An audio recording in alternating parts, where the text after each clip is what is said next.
All right, folks, we are live. Let me check. This is working right. Pump fun.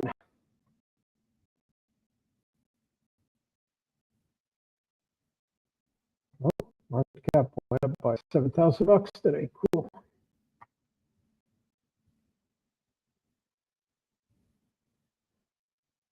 All right. Let's start a live stream here.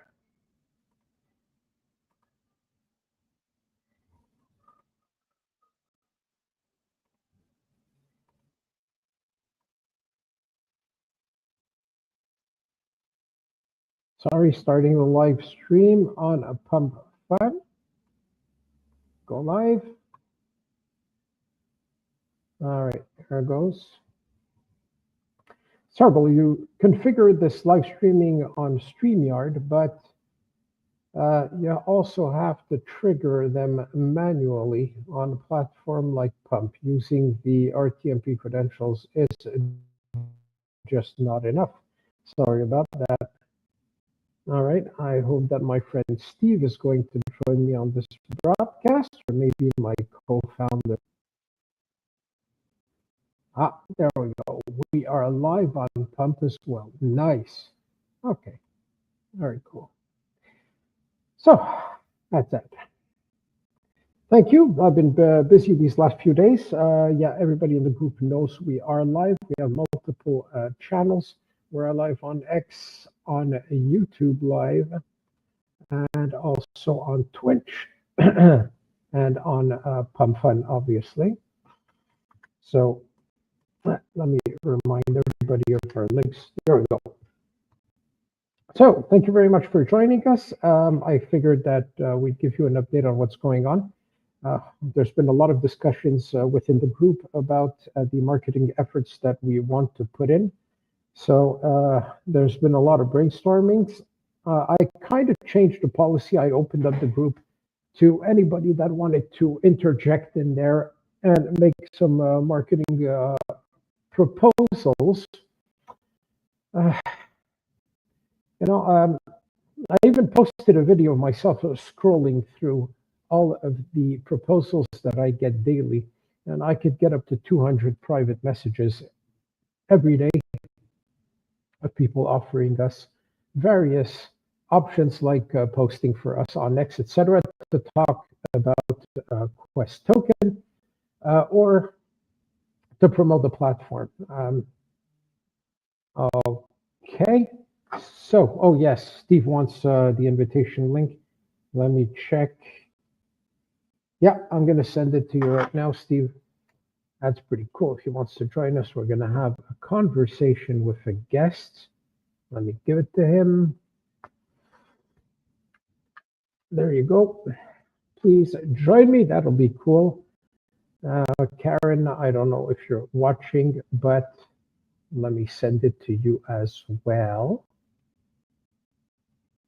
You're going to want to join. That would be very nice. Where are you? Where are you? There you are. Okay. There we go, Steve. Awesome. Oh. Hey, mate, how are you? Hi, how are you? Can you hear me? Yes, I can. Extremely well. Great. So, yeah, we got some big news, eh? Oh, man. Oh, my God.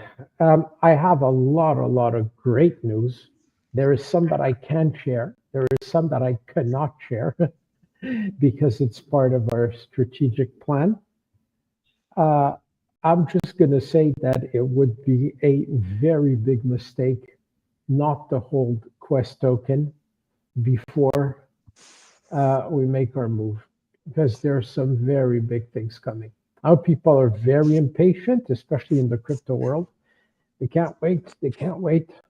But you know me, and I know you, and we are both extremely active 7 days a week. We don't stop. And even when I go on Pump, people are still asking me, is this a rug or is this a long-term play? I just love that question. Right. I don't even know how many days it is now. It's definitely Not a short-term project. Nah, right now, well, I took, you know that I took like 2 years to build the platform, and now the coin has been live for 3 weeks. So people tend to think that I built this, I don't know for what, to build it for 2 years. A multi-million-dollar project for a rug pull is kind of ridiculous. I'm trying to, oh, there we go. All right, so I'm in the chat room also of Pump, because I know, Steve, that you like it when people ask questions. So at least now we have the possibility to see them and to answer. Questions are always good. It So, keeps... I did a very cool experiment. Mm-hmm. Yeah, it keeps the interest, and it shows that people are genuinely interested. Because it is difficult to just speak on here without any specific questions. I'm going to say that. That's not that. It's that for the past 3 weeks, I think we've been repeating ourselves extensively. Extensively, yes. And we've been pretty much explaining this as much as we can. I know that we don't have as many viewers as we used to have on Pump, because people, it's usually, I think, the same crowd all the time. So once they've seen you, they're like, I already know what this is about, and they move on. Where we get our largest crowds, obviously, is on X, and that's where our current public is actually coming on board on X Live. So, Steve, first of all, I did a little experiment. So I went into some math calculations, taking into account some of the landmarks, and checking out the kind of rewards that somebody would earn if they owned one of these landmark NFTs, just for the hell of it. Mm-hmm. I know we're going to talk about Quest token and all that. I just want to mention we are streaming on the Quest token Pump Fun channel, not the landmark NFT initiative one. Okay, so let's take the Eiffel Tower, which is a Genesis collection thing. Estimated annual visitors, 6 million. Now, it's conservative because I got some numbers, depending where you look, that says 9 million. Let's just think 6 million. We're fine with that. And let's imagine that only 0.5% of people visiting the Eiffel Tower would use the Ulys Quest app. That would represent only 30,000 people annually that would get to the Eiffel Tower, log into our app, and say, I found it, to earn 50 Quest tokens for free. All right? Yep. We can consider that that's a reasonable and conservative estimate. Very conservative, yes. Thank you. That would represent 75,000 Quest tokens annually in residual income, with just 5%, not even 20, because the Eiffel Tower pays 20. This is with 5%, like the other tier 3 landmark NFTs. That's 75,000 Quest. You could multiply it by 4. So that's 300,000 Quest tokens per year that you get in residual income if you own the Eiffel Tower. Now, when this is going to reach 1 billion market cap, because it's unavoidable, that's $300,000 per year that you get doing jack shit. Right. So basically $500,000 Canadian dollars. Exactly. $500,000 worthless Canadian dollars. Yeah. So that's pretty amazing. Yeah. I mean, with that, you can afford at least, I don't know, a meal at McDonald's in Canada. Right. And again, this is conservatively speaking at 0.5% and at only 5% revenue when it's actually 20. So listen to this. The pyramids of Giza in Egypt have 14 million visitors a year. That would mean that if only 70,000 people annually per year would use the app and say, I found it and earned 50 Quest tokens, that would represent, sorry, I have to pull out my calculator here because The calculation were made on 5%, and that is incorrect. 175,000 multiplied by 4. Holy shit. 700,000 Quest tokens per year. Could you imagine owning the pyramids in Giza that are currently going for, I don't know, how much? I'd have to check on the NFT site. And you get $700,000 annually in residual income. That's sick or what? Yeah, and I can't remember, when you purchase a business, you look at perceived income in the future. And I want to say it's something like a 10-year where it would pay itself off at what it's currently making. Is that not correct? Yeah. And usually they want it to pay itself off, or let's say to be at least 3 or 4 times the annual revenue or profit that it generates after expense. Mm-hmm. And here you would, it's worth $67,000 right now. And that means that you would pay off the that landmark NFT in 3 months. Right. Pretty so that's sick. pretty incredible. Yeah. At today's prices. Yeah. And why?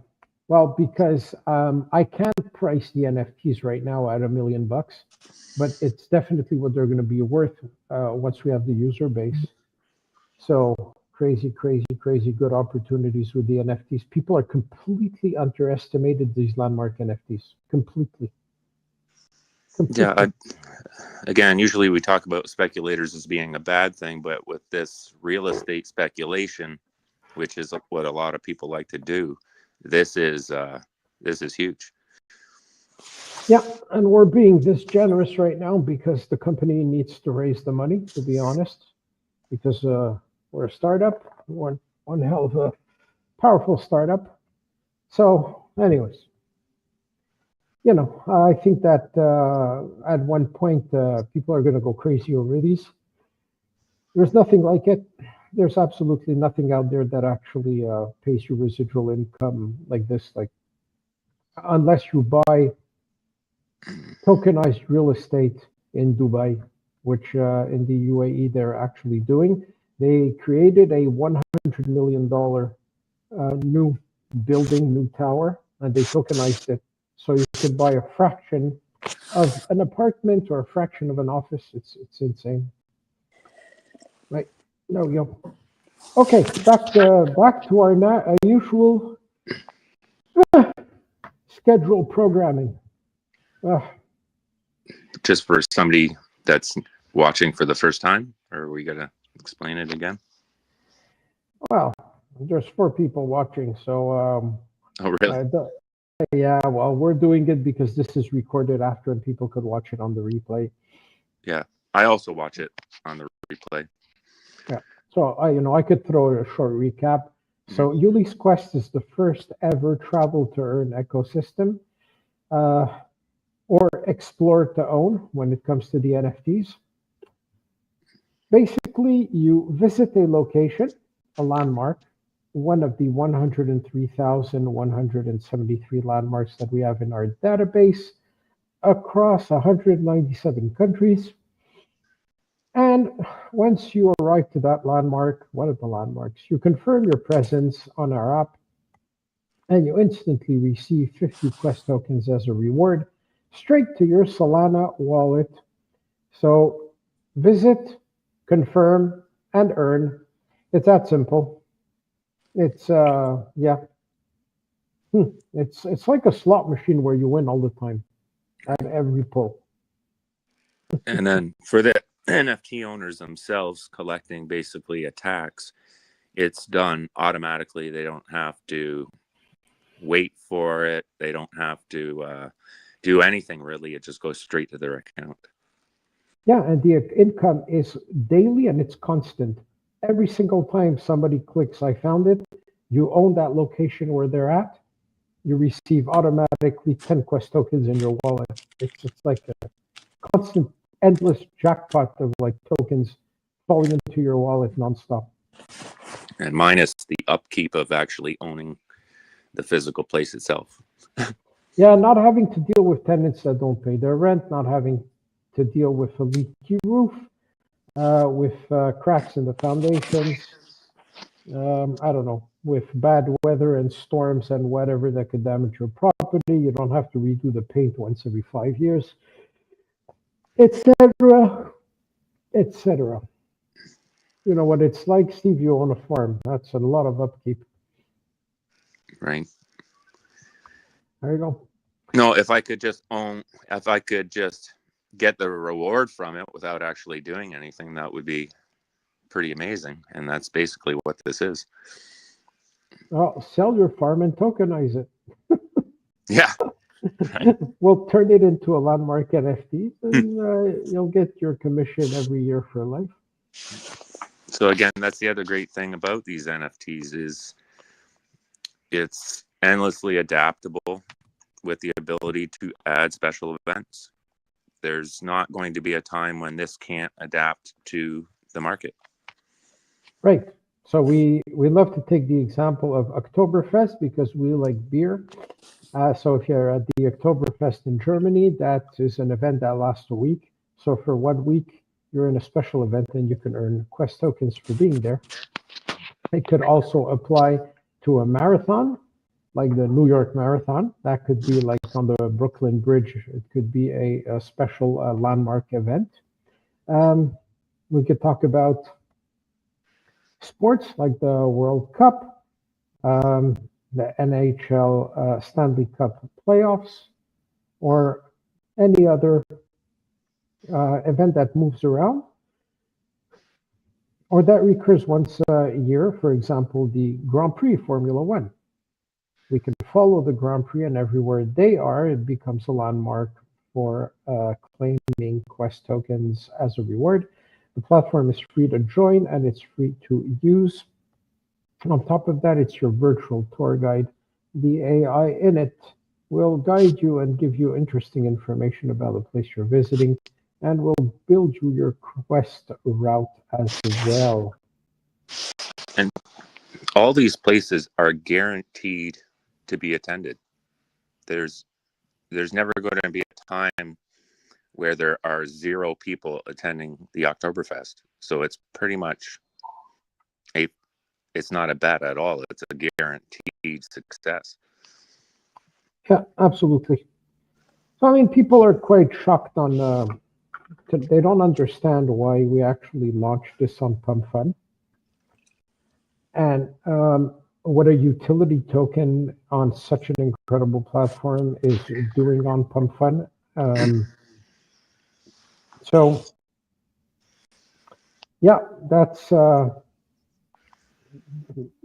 I'm not going to talk about why we decided to do it on Pump Fun, etc. We already talked about that. I'm more interested in discussing the Pump Fun mentality and the opportunity that it gives to traders that are used to fast-paced trading and taking maybe high risk, high reward, or high risk, high punishment type of trading, where here it is safe to ape. So maybe you want to say a word about that. Yeah, the Pump Fun mentality is really interesting. People like to jump on something while it's going up and up and up, and then play the luck game of pulling out at the right time before they lose everything. You'd be lucky to make it 10 hours on the average meme coin. 18 days is almost unheard of. And at 18 days, it would be pretty much tanked out and never to return again. Whereas this, you can buy it and it's guaranteed to be around for days and days and years to come. And it's a wise investment, especially today's prices. You get in and it can really only go up. And this won't be given up on like all the others. I think that's been proven that even if it goes up and down, it really doesn't matter in the long term. Don't be surprised don't be shocked by our market cap. I think that our market cap is something that we can't even understand, because it is honestly extremely shocking. People can't get, like, this is not possible when you look at the whole picture. Like, this is too good to be true. So, or there's not enough action on this. It doesn't go fast enough. We want to see huge green candles and then pull out before the dunk. But as you said, you could win at the casino once or twice in a row or 3 times if you're very lucky. But it only takes one rug, and or you lose everything, because people tend to push more and more and take more and more risk, or it just takes one rug for you to lose the profit that you've made on 1, 2, or 3 previous trades. So you're basically in a casino. You're not trading. You're not doing that to make money, to earn a living. And I've seen some people really like complain, saying, "You guys, I hope you burn in hell, because I lost my last $150 trading whatever coin." I see that in the chats in other tokens, and I'm like, well, if that was your last $150 and you really needed it badly, why did you risk it in a casino? Not much nice, eh? You'd actually have a better chance at a casino if you play roulette, because then you have a 50-50 chance. It's black or red, right? So 49, because there's a 0. But right. yeah. So the casino would actually be a better bet than 99.9% of these pump fund meme coins. You know that I was doing some research, Mm-hmm. and could you believe it, that an independent survey, an independent research group found out that practically 90% of the wallets trading on Pump Fund are managed by bots. I believe it. I've seen it. And I saw that article even on Binance. I'm going to pull it up and paste it in the chat. Yeah, I see it every day. You can see the unnatural movements. Let me find this article here. There, on Binance, and even on CoinMarketCap. So it says, nearly 90% of top pump.fund traders might be AI trading bots. According to a new independent research, the overwhelming majority of top traders on Pump Fund and Pump Swap, so that means that it includes also the tokens that have migrated to their DEX, 93 of the 100 highest accounts are active for more than 18 hours per day. So even with nearly 800 non-bot accounts trading more than $10 million each, bots make up for the overwhelming majority of activity. Still, a few analysts questioned the study's methodology, wondering if it falsely flagged human traders. But, is Pump Fund swimming with bots? How can you trade? How much was it? 18 hours per day, or 16 hours per day average for the top traders, and not be a bot. Right. And I guarantee, well, here's another thing about the bots, because I always check into it. You cannot, as a person, do 50 transactions in less than a minute. So, yeah, they're bots. I see them come in and out every single day.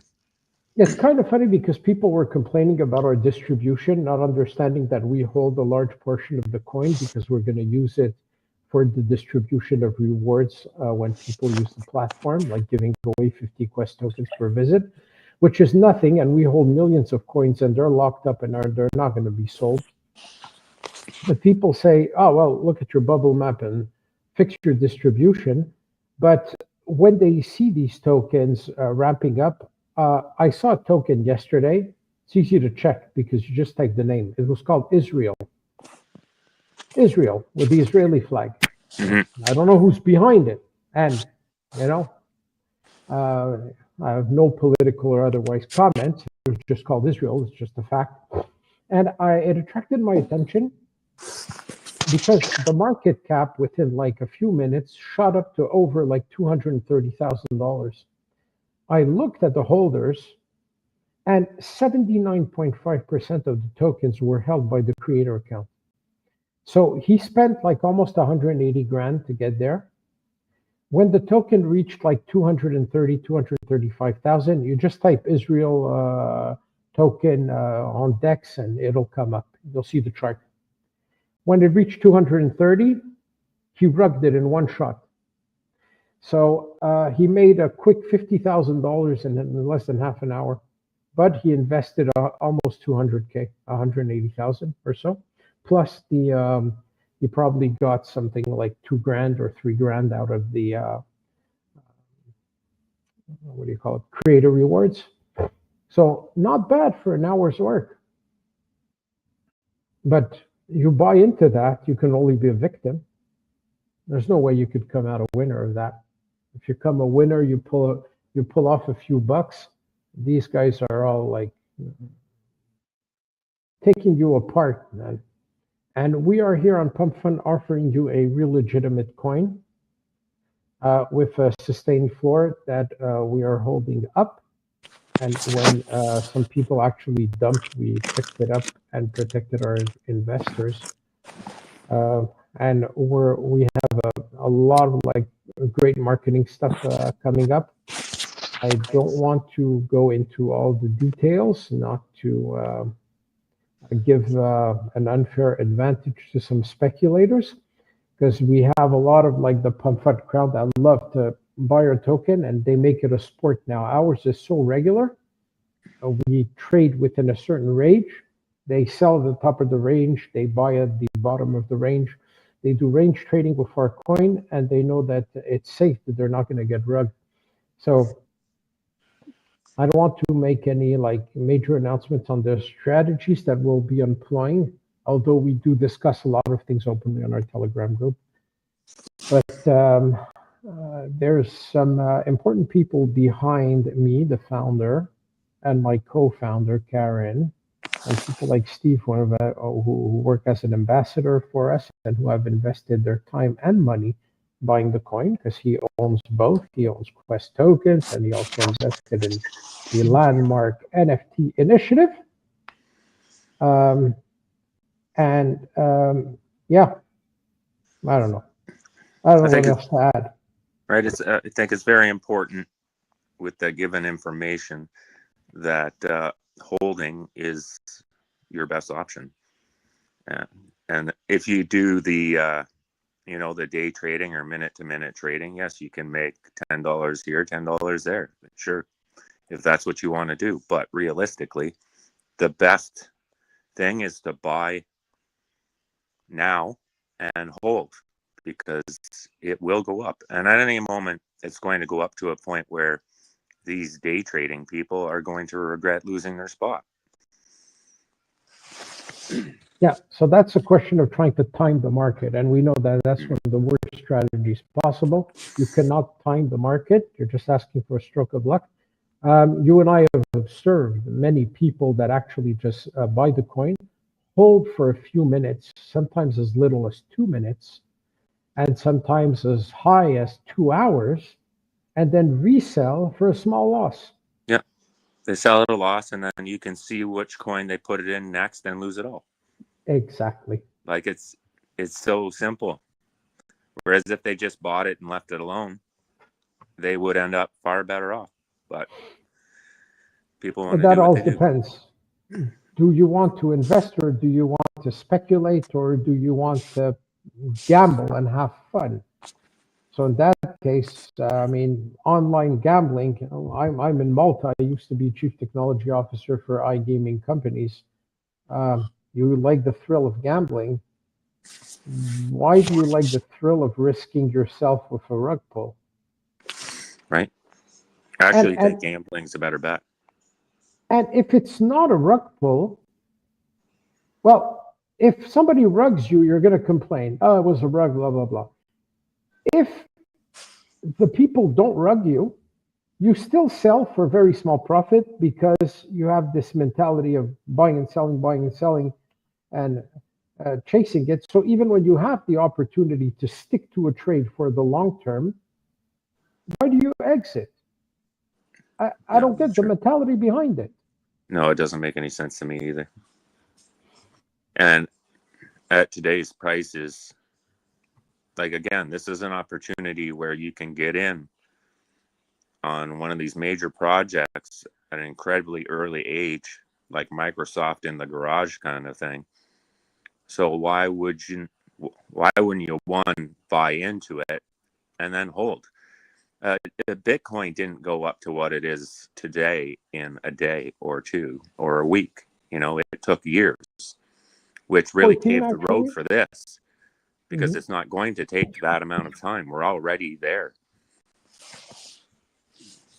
Well, yes, because the difference with this, as I say every day, instead of launching a coin to raise money to promise you that we're going to build something, I actually built something that works 100%. There's no minimum viable product.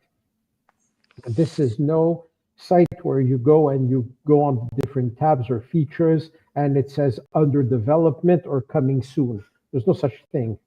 When you go on the Ulys platform and you sign up and you travel to earn and you go somewhere and you click I found it, and you use our AI agent to get the guidance, and you use our AI quest generator, everything works. Everything works. So we built it. Took me almost 2 years, a year and a half before I launched the coin. We actually launched a coin 3 weeks ago. And that was the final piece. Then we activated KYC, so the Know Your Client is in place, which means that we're 100% legitimate company with a legitimate project, with a super powerful platform that's fully functional, and KYC is in place, so we're compliant all over the world. We're present in 197 countries. We offer 103,000 landmarks where you could get rewarded in Quest. God damn it. What more do you want from me? Right. I'm sorry to say it like that, but And then, funny. Yes, it's fully functional, and yes, it's great the way it is. But on top of that, better things are happening even daily, like new ideas and adaptability. It's still getting better and better and better. So I know not only did you already get a fully functional app with this, it's getting better. So the endless potential of the growth and expansion towards all sorts of incredible business uses, because definitely unavoidable that every single hotel, restaurant, airline, business, tourist hotspot, activities, theme parks, you name it, where they're looking for tourists and visitors, yacht charter companies, boat rentals, properties. We're going to become bigger than Airbnb, man. Oh, I believe so, for sure. Airbnb, all they do is rent properties, and they're in a $9 billion market. Really? We're in the tourism industry. Every single person traveling, or even not traveling, you're in your own hometown, you go down to your own town square and you collect Quest tokens. We're into a $9 trillion industry. So it means that we have the potential to be 10 times bigger than Airbnb. And if you think I'm delusional, well, remember that you need crazy people in this world like Steve Jobs or like myself to make crazy dreams happen. And I am the guy that built the Web3 platform that's going to usher in mass adoption of Web3 and crypto to the world, and to people that are not into crypto and that don't even like it, because they're going to use our platform because they can travel to earn. Because if they don't like crypto, they're going to be rewarded with gift cards or something else. But meanwhile, they're also going to want to use it because it's a free AI tour guide. Because it generates a route for them. If you go to a country or city you've never been, you don't know what to visit, This will tell you exactly where to go and what to do, and it'll reward you for it on top of that. Right. Like that's the way I see it also, is even if you're not interested in cryptocurrency at all, if you were just to ignore that part of it, it's a very useful application standalone. So the cryptocurrency part, just look at that as being a bonus. And all these ideas like Airbnb, Uber, buying stuff off the internet, Amazon, these were all crazy ideas in the beginning also, and now they're fully adapted. Everybody uses them. Dude, I don't know who it was that told, what's his name? The owner of Amazon. They told him he was crazy because nobody would buy books online. Right. And then after the books, he started adding DVDs and CDs. Remember that? And it was music. And now every single merchant in the world opens an account and sells their stuff through them, and they take a commission, and they have warehouses all over the world. Exactly. Call me crazy. Right. I swore I would never buy something off the internet, and now that's pretty much all I do. Did you see what happened on Black Friday? No. What happened? Stores were empty. Really? Oh, kids are buying stuff off the internet. Exactly. They're getting Cyber Monday. Yep. So they prefer buying it off the net than actually going outside. So the retail business model is dying, and we can help it. Because if you have a retail business and you take a location on our platform, you become a Quest host location. It means that we send tourists to your store or your shop or your restaurant or your place of business or your hotel or your services, because we reward them for going places. So we are the only business model that actually sends foot traffic into physical places. I think even governments could be interested in actually buying a spot on our platform for things like museums and events they organize. Or even their own country. Where they sell tickets. That's going to be an interesting subject. Mm-hmm. Right, the adaptability and the ideas that are coming up with daily, people should be listening to these lives. There's huge information coming out every single day. So if you're not watching, you're missing out. And again, you can always watch this later. You could watch it 2 days from now. It's going to be the same message. You know how I measure how people are actually not listening to us and not realizing what this is going to become? Mm. I measure it by our market cap. Because to me, it's directly related. Somebody realizes what this is, he bought, and he's never letting go. Yeah, that's the way I look at it as well.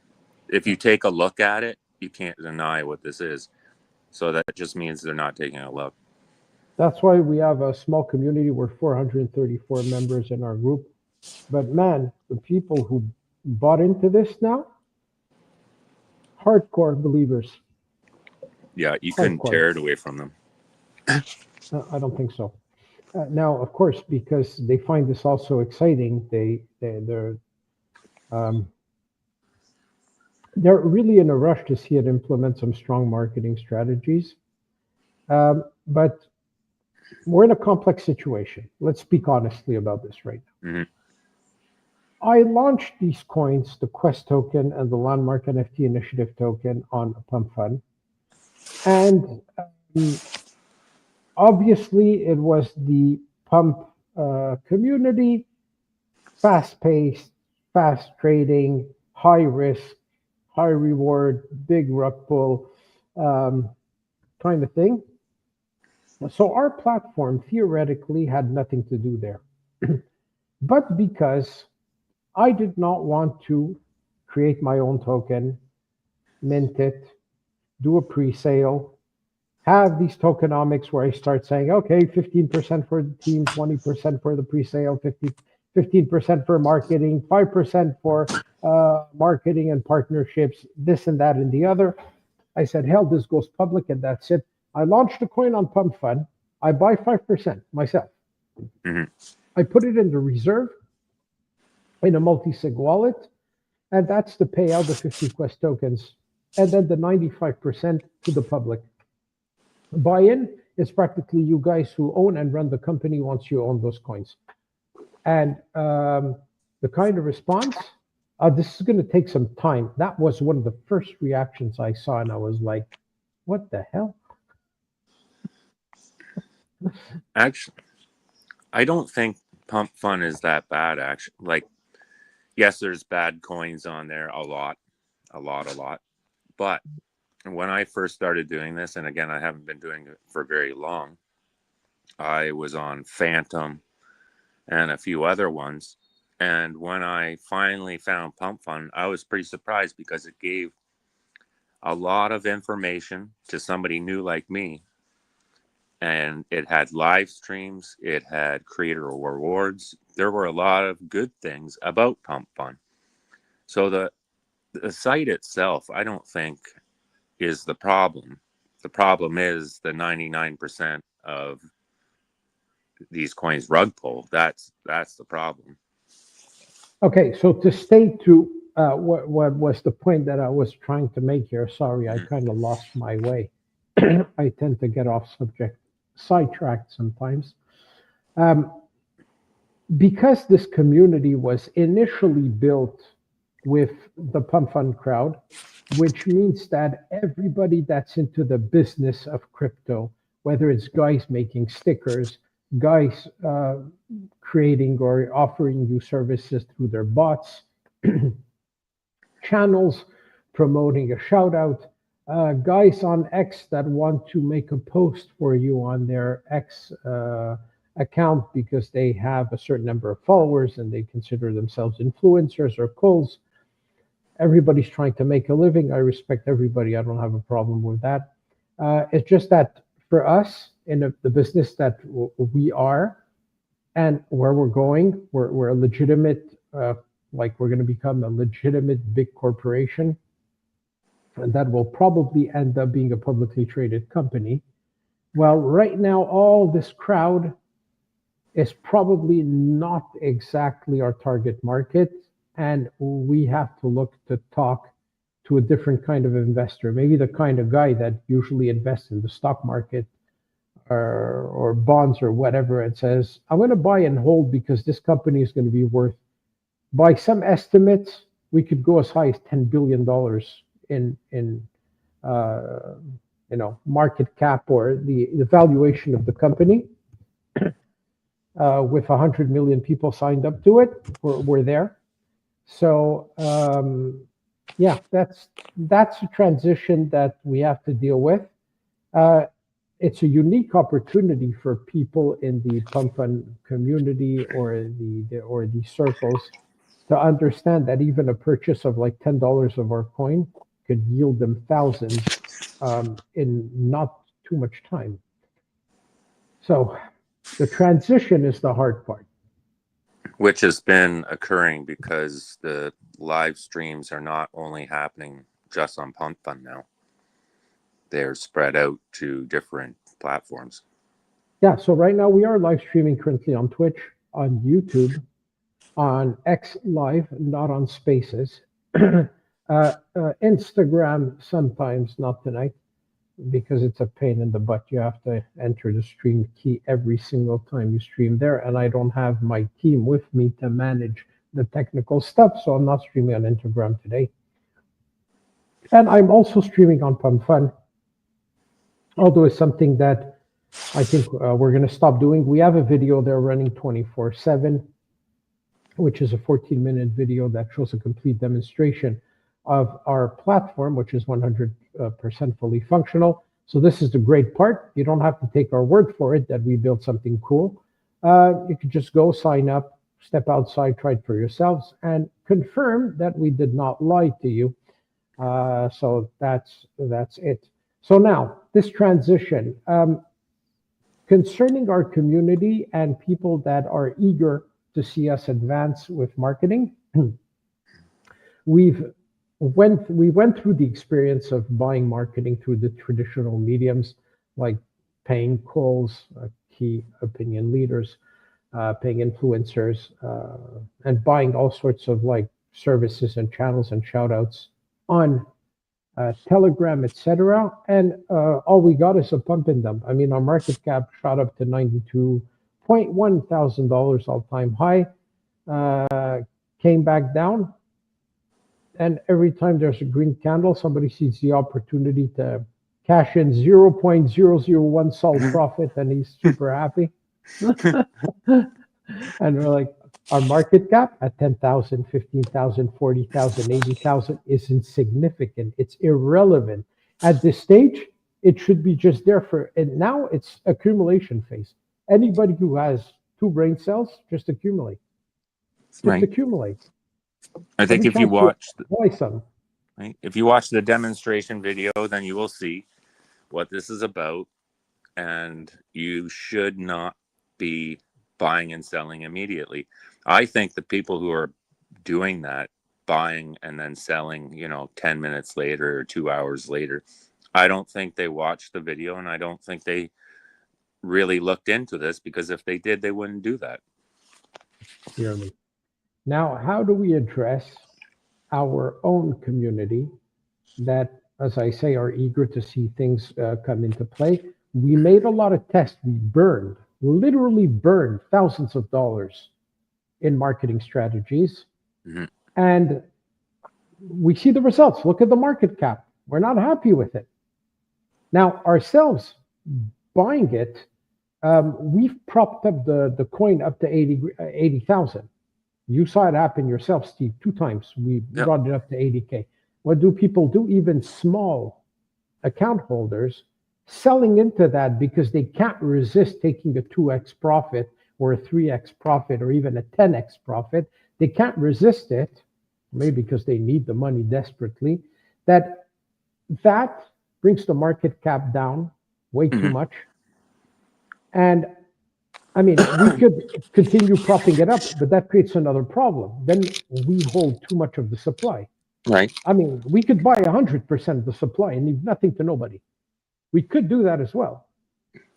So again, I think the people who are doing that for small profits, I don't believe they looked into it. I don't believe they watched the video. I think what ended up happening there is they saw it on the movers list. They saw the price going up, so they bought.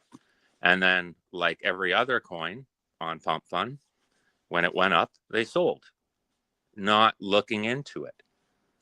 There's no way somebody has looked into it, watched a demonstration, learned about the coin, and would do that. There's just no way. Yeah, true. But even for the speculators, they do it because somewhere they know that they're safe buying our coin. Mm-hmm. Like, even if they buy to speculate and the price goes down, they're like, but it's okay because this is not a coin that's going to rug me. So it'll go back up and I'm going to break even or turn a profit. So that, comes into play. But back to our community, we launched a coin like less than 3 weeks ago, or maybe 3 weeks ago exactly, if I recall. And because it's the crypto investors and not the traditional stock market investors, it seems that things are never going fast enough. Mm-hmm. And we are working as in the team in the back end here, myself. Well, I'm not going to repeat my background. Just check out my LinkedIn on the website. Check out my co-founder's LinkedIn. We said it more than once. We were on the Shark Tank, and I was on the Shark Tank twice, and we struck a big deal. And we did a convention in Vegas with the Metaverse Expo. I was the first guy to do it. And we have tremendous experience. I've been working 30 years. All levels in IT, clean record. We never pulled any scams or anything. But there is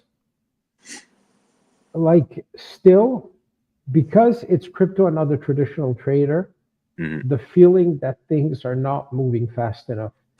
And although, like, we have all this experience and we're doing things the right way, we're going through trial and error.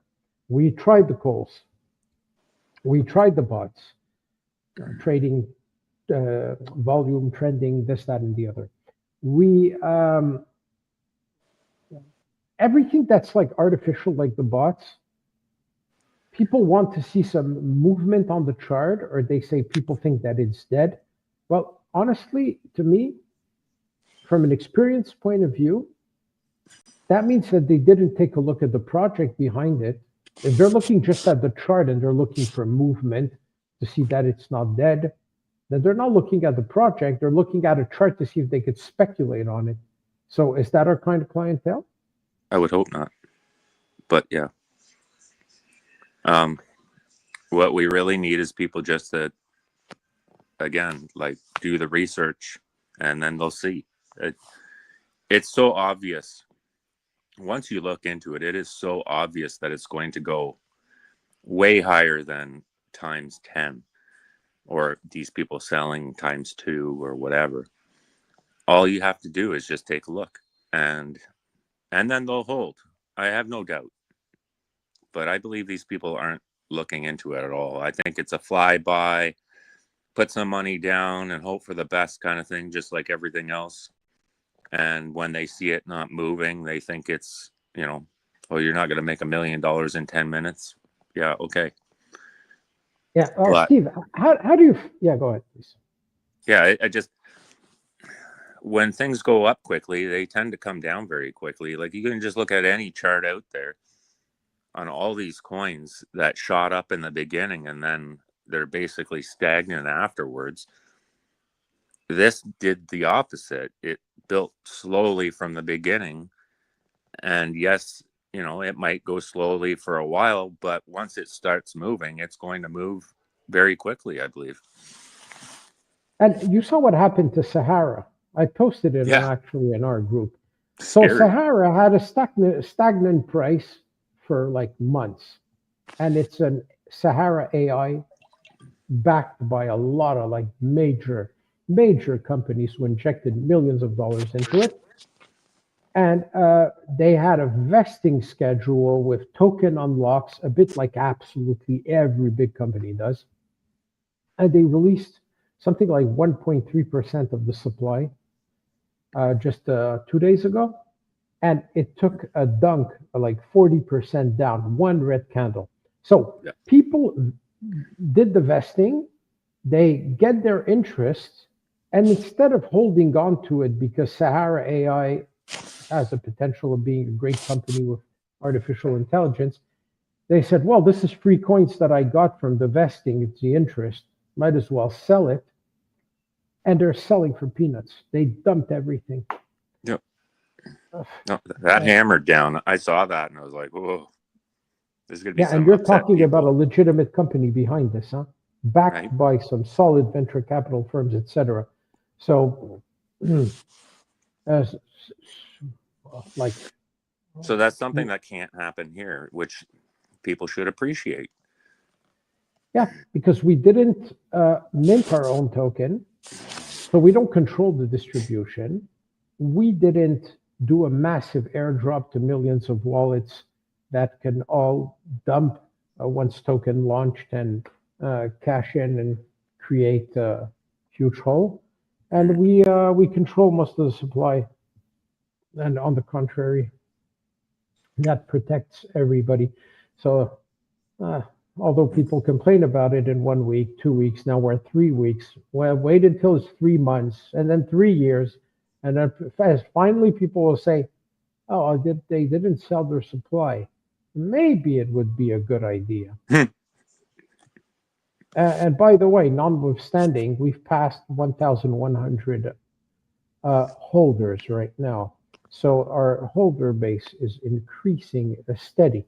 So people are even buying small amounts and holding on to them. Like, I see daily these people keep on asking the same questions, and they're on X.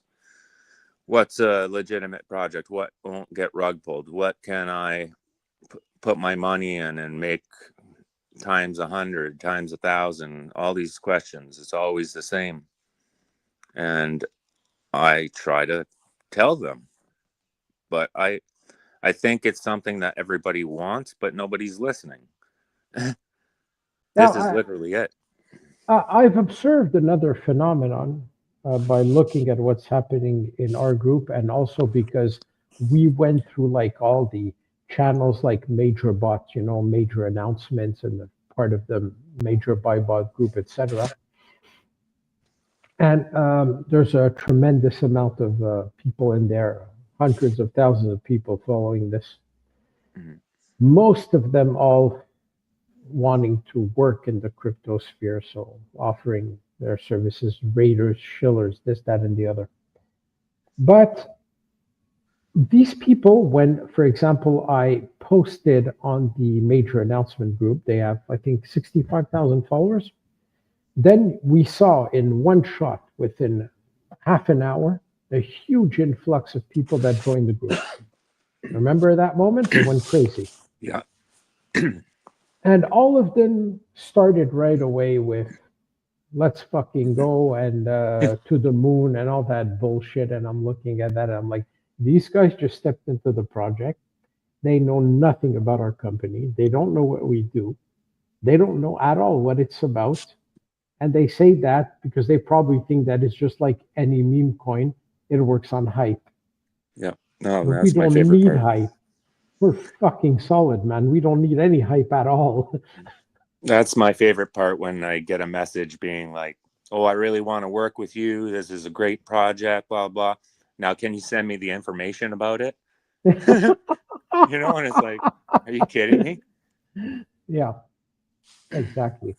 So, but I give them all the same advice. I'm like, the best advice I can give you is buy some coins and hold. And I say that to every shiller, every salesperson that comes around. That is the best advice I can give you. But it's not that. It's absolutely true. But where I was getting to is that how could you work in this field of crypto, in the CT or crypto Twitter sphere, and jump like this from one project to another? You're looking to make, you're desperate. You're looking to make $10, $20, $30. Most of them come from Pakistan, India, Nigeria. We know it now thanks to Elon Musk. And these people are looking to, make a living through crypto, because otherwise there's not much they can do in their own country. And as I said, I respect everybody trying to make a living, no matter how. Everybody tries their best.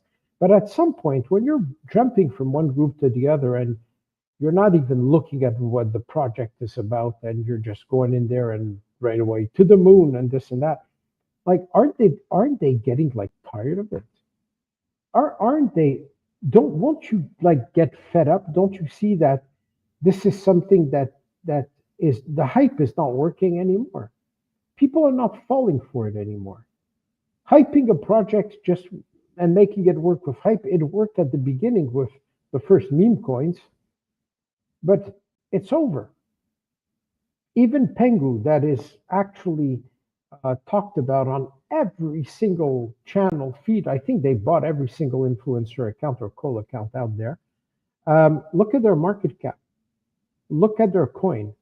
For the past 2 or 3 months, it's a constant stare of like red going down, down, down, down, down.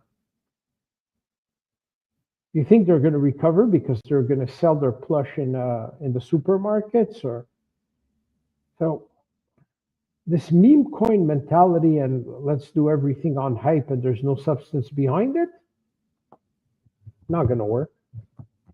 The only way you're going to see this hype work is if the founders in the background buy the supply themselves, just like with Pepe or other meme coins that I'm not going to mention because I have a couple in mind, but I consider them good people. I know who's behind them and I respect them. Not to mention Wobbles, so I won't mention them. But okay, these people own 60% of the coin, but they're not rugging anybody. So, but it's extremely limited. I mentioned here one project, but it's still a meme coin project. We have a real life utility proven. We're not just a DeFi project. First of all, we're not another exchange or we're not another layer. We're a DePIN. We're an infrastructure project. We're mapping all of the world's landmarks using people that go there and confirm their presence, and we reward them for it. And we're mapping all of the world's landmarks on the blockchain with our mechanism. Right? It reminds me of that one building you just said. So they tokenized a building. Well, this is tokenizing the world, the physical world. So one building's great, but how about this? And then as for the jobbers out there, and they don't know about the project at all, they want to be a part of it. I think it's because with all those meme coins that are basically all the same, it doesn't matter what the project's about. They just need to know which one to throw, the bullets at, because they're all the same. It doesn't.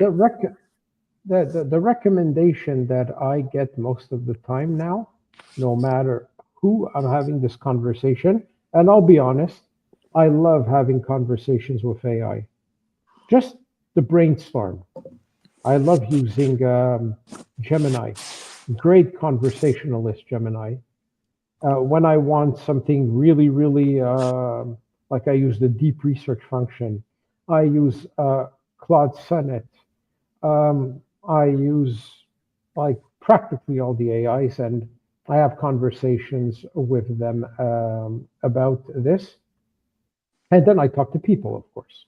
I'm a people person. I'm very active in our community. I talk with everybody, and I talk physically to people here. This is my office. This is not a green screen. As I always say, this is real. It's just that it's 7:51 in Malta on a Sunday, and I'm at the office. And people are telling me you shouldn't be obsessed with the price of the coin. Concentrate on just growing the platform. Users, adoption. Get people to use the platform. So you guys out there who want to help us, instead of being obsessed with us buying Boost on Deck Screener, go out, use the app, because you've done it. Go out, use the app. Like we had a guy go to Central Park in New York, confirmed his presence, pasted a screenshot on social media and says, it works. Do that. If 20 people do that, and we're showing like 20 different people in 20 different cities demonstrating, look, I use the app here, it works. I collect Quest tokens. Right. It's very easy on Android app. You just scroll down from the top bar, and you can activate screen recorder. And while you're in our app and you confirm your presence, you record the whole thing. Share it on social. Share it in groups with us. Right? Like I would like to see some videos of people using the app as well, like around the world, in whatever language you speak. It won't matter. Just if somebody were to post some videos of them using the app, that would be great. You imagine the kind of like excitement and FOMO that it could build just if these videos of real people using the app start going viral. It could really change things very, very quickly. Yeah. And it's doable because the app works. So everybody in our community, there's 1,102 token holders right now. If just a fraction of these like want to help us, because everybody says like work for your bag, etc. But work for your bag. First of all, when we do raids or we do shows on our group, I'm sorry to say a lot are not participating, but they take the liberty to complain, and because they're token holders, we shut up. But dude, you want to help. Don't keep on asking me to just throw money at it. Throwing money at marketing is not it's not a guaranteed solution. There's thousands of coins out there throwing money at marketing every single day. we compete by distinguishing ourselves by the fact that we have a platform, we have an app that frickin' blows any other project out of the water, like literally. So you guys want to help in a concrete manner? Take the frickin' app, step outside, go visit a landmark, click on confirm, film the thing, or take a screenshot. And God damn it, share it on social media. You're working for your own bag. Not only are you going to show the world that it works and they're going to be interested in the project and they could buy Quest token, but on top of that, by doing so to promote the platform because you hold the coin, you're also earning 50 Quest tokens for doing it, for visiting just one place. You're getting paid to do it. How's that for a trade-off? Right. And something as simple as replies on posts. And I've asked this probably 100 times, but I'll ask it again. Because you're in the group already, because you believe in the project, make a heartfelt comment, reply to the posts, please. It helps. You know what I mean? And it doesn't cost you anything. It's very simply done in half the words. Yeah, the X algorithm has actually changed. And you see that, I see that a lot of like accounts that we know of, even people who work with us for a long time, they post a comment now, go straight to spam. They've been flagged. Some of mine too, which I don't understand, because I don't just throw up a rocket ship and say LFG. Like, I make real specific posts every time, and then it'll go to spam, which I don't understand. So I think that they changed the algorithm, and it's a combination of things. They look, first of all, if you're like generating regularly quality content. They're looking at the number of followers that you have, if you are like a verified account or not, whole bunch of stuff. But there is a complete business on X. Like all these people that try to sell us a post for $25 and that have 50,000 followers, 30,000, 60,000, or 100,000, they did it by becoming what they call in their own terms a reply guy. So the fact that the X algorithm boosts, gives you more views when you reply to a post than when you create one, well, then everybody was more interested in replying on their large accounts rather than posting, which means that the large account on X dominate practically the whole marketplace. And the repliers are growing into like communities of a certain number of followers, which then allows them to do two things: collect payment from X on advertising shares. So they get, every time X makes a payout, some money, and they're selling a post on their feed. The problem is that they're all following each other. So one guy that's, let's say, in crypto and that wants to sell you a post on his channel, he's following all the other crypto guys. So how many investors are actually in this like list of followers? If you eliminate the bots and the fake accounts, if you eliminate all the crypto pros, and I'm sorry, I'm not racist, got nothing to do with that. We got people from everywhere on our team. But you know, if there are accounts that come from Pakistan and India, they're not really investors. People even buying $10 or $20, they're not investors. They're speculators. They buy for 10 or 20, they sell 10 minutes later because they want to make $5, because in their country, it's a lot of money. I get it. But looking at it from purely a financial, strategic, financial like point of view, if you want to invest your money into marketing and you want to get some concrete results, You want to do it in what is going to convert into some real investors and holders. If I look at the Solana trending channel on Telegram, you see these coins passing by that are trending. There are some investors there buying for $1,000, $2,500, $3,000 of these coins. Maybe they're speculating, fine, but we're not getting this kind of volume, and we deserve much better than this.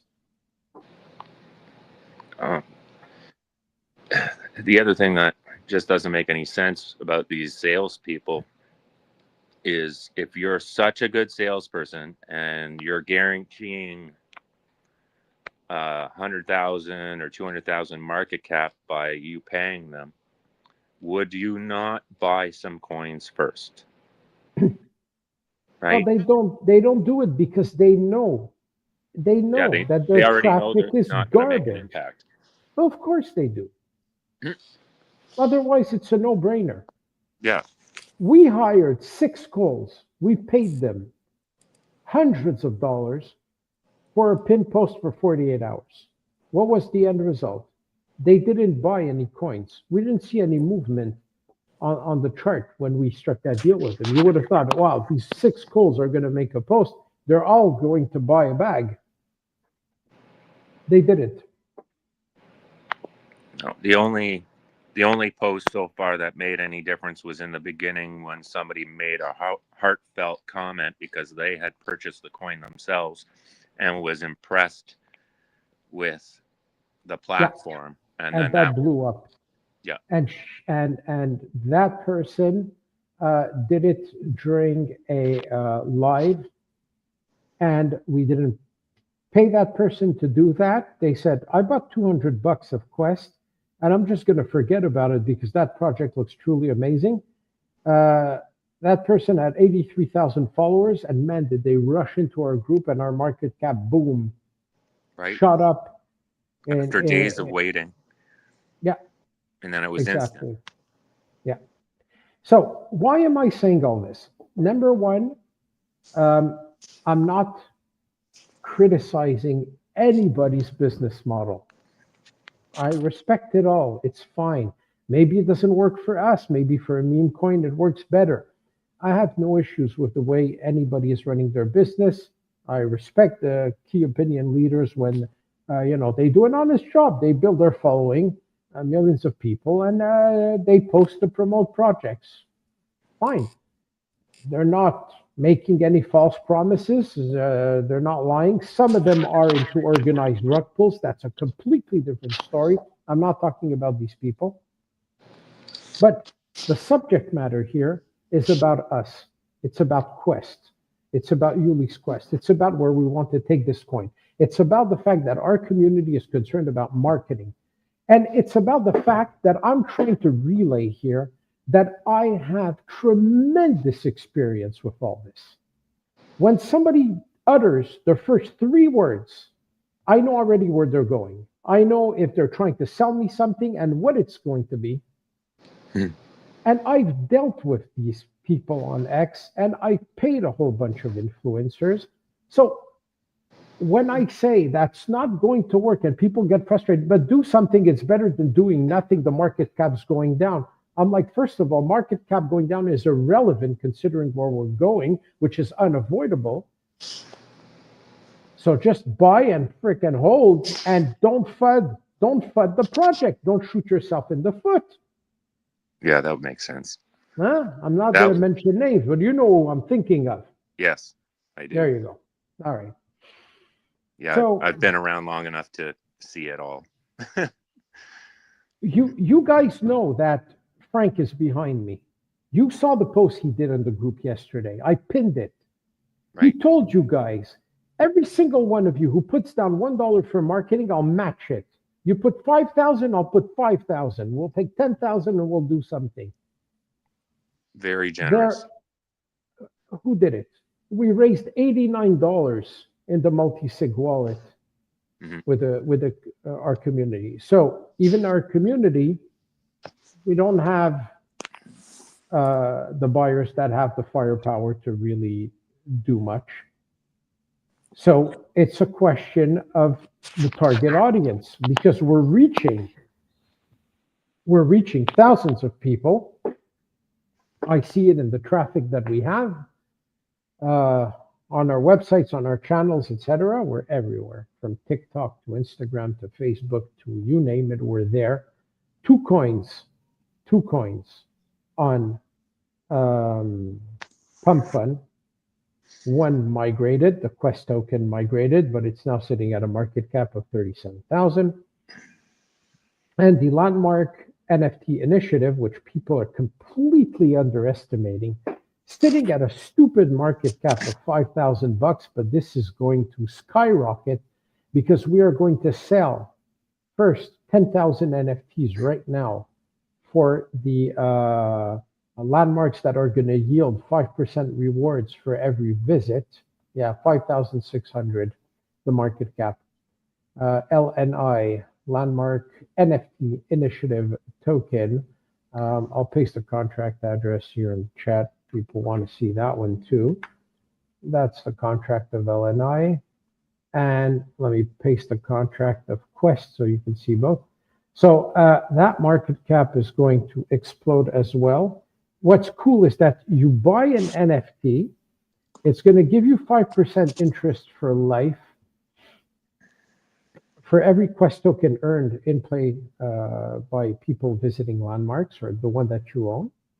Then we're going to take those LNI tokens and we're going to buy Quest. So we're going to prop up Quest like violently with, I think the total value of the NFTs we're selling is over $2 million.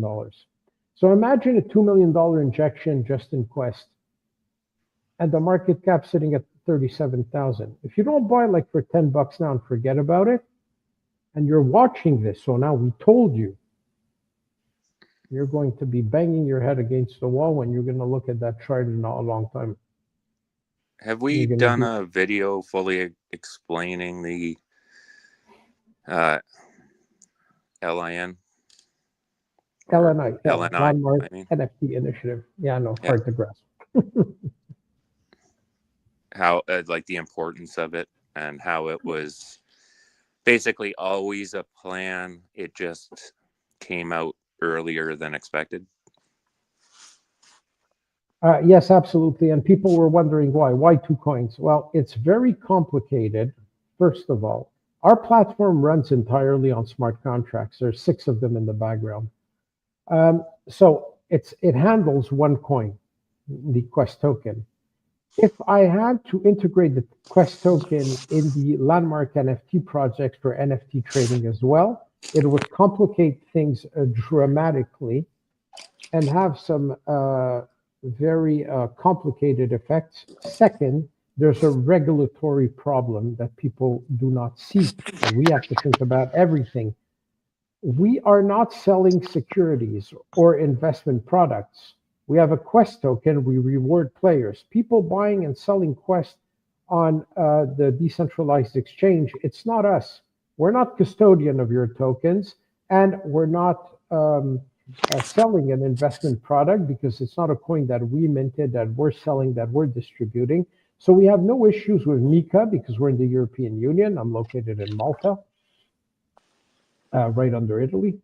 And the NFTs being sold by this LNI token, and LNI becoming the token that is going to be exclusively used to buy and sell the NFTs on our own NFT platform, well, it allows for complete segregation. So the regulator can never come and tell me you were selling securities with Quest, because by selling NFTs, it became a security. And then, so now if we have an issue with the NFT sales, well, it's not going to affect the Quest branch. So I know it's complicated to explain, but it was absolutely necessary for a technical standpoint to separate the two platforms in the two platforms. Yes, the landmark NFT sales and the quest into two separate kind of like tokens to be handled by two different kind of smart contracts, because then the landmark NFT contracts would be linked to the quest token contract. And I'm the guy who developed and coded the whole platform. I can't explain it, but God, the complexity of it, because Solana contracts are not as simple as Solidity contracts on Ethereum or on the layer 2 or on Polygon, which is also an ERC20 coin. Solana has to be coded with Rust. And Rust is not even a coding language that was meant initially for smart contract. It was meant for something completely different. And it was adapted for smart contracts. Then the amount of dependencies and configuration required on one system to have all the versions of the dependencies that correspond with the versions of the like smart contract functions for them to work together, you would pull your hair out. It takes days to configure one functioning mechanism. And Rust contracts are extremely complex. So really, I absolutely needed to segregate the two. Now, of course, one could think that one hurts the other. They don't, absolutely don't. Yeah, so the landmarks were always going to be sold. That was always the plan. LNI was just a simple way of creating a currency to buy them. And that's really the only way of looking at it. So now there's a specific currency to buy these landmarks that were always going to be sold. And all the proceeds will go to Quest to prop it up. Absolutely. So it's not like it's a separate thing. It is a separate thing, but for the benefit, again, of the entire project.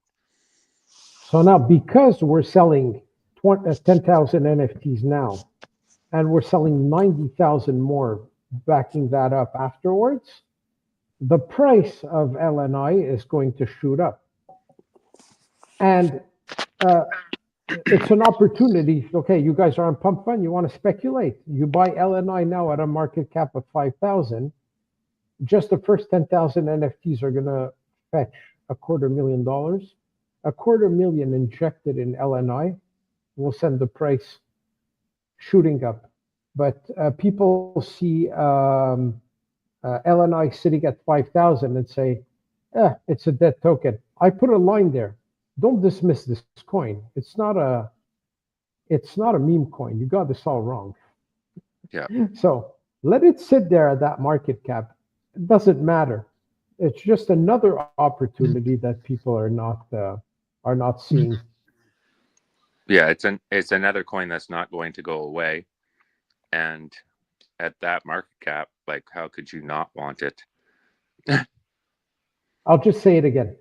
I worked my ass off for 2 years. It cost me literally everything to build an extraordinary platform that is 100% functional. It's fine-tuned. It's magnificent. Yes, I'm biased. I'm sorry, but I love it. It's nice. And I did all the hard work.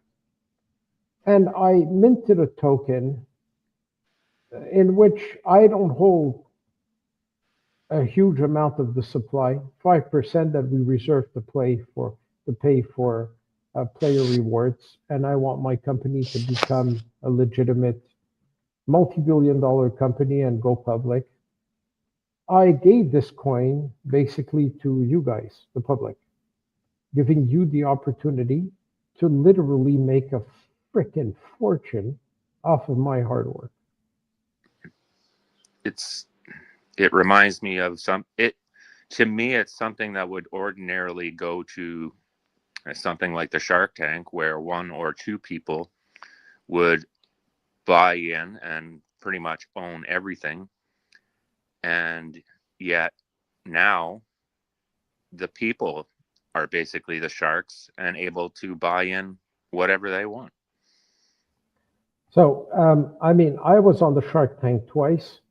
I closed the biggest deal of the season, or the first season I was on. So, technically, I am supposed to be invited to Shark Tank US, Shark Tank in America, the big Shark Tank. If I go there and I pitch this project, forget it. It's over. Right? Because that's a guaranteed sale. They won't even have to think hard.